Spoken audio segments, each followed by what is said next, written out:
बिस्मिल्लाहिर्रहमानिर्रहीम, अस्सलाम वालेकुम। मेरा नाम डॉक्टर अहमद इजाज़ है और मैं सिविल होमी क्लिनिक से बड़वाद पाकिस्तान से आपसे मुखातब हूँ। आज हम बात करेंगे ऐसे लोगों के बारे में कि जो हर वक्त किस्मत का रोना रोते रहते हैं, गिले नशुक्रे लोग।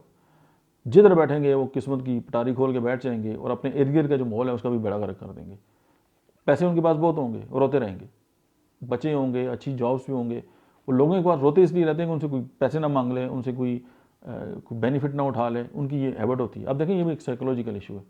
तो वो लोग जो जहाँ बैठते हैं किस्मत का गिला करते रहते हैं, हमारी किस्मत ख़राब है जी, हमारे साथ तो हम बहुत बदबख्त हैं जी, हमारे साथ तो ये हो गया जी, ये मुल्क के हालात क्या हो गए, यानी उनको रोना है जी। उनको कोई आप वजह है तब भी उन्होंने रोना है, वजह कोई नहीं है तो तब भी रोना है। होम्योपैथिक मेडिसिन ब्राइटा कार्ब को देख लें, ये सारे माइंड सिम्टम्स होम्योपैथी की मेडिसिन ब्राइटा कार्ब के अंदर आते हैं। Just try it.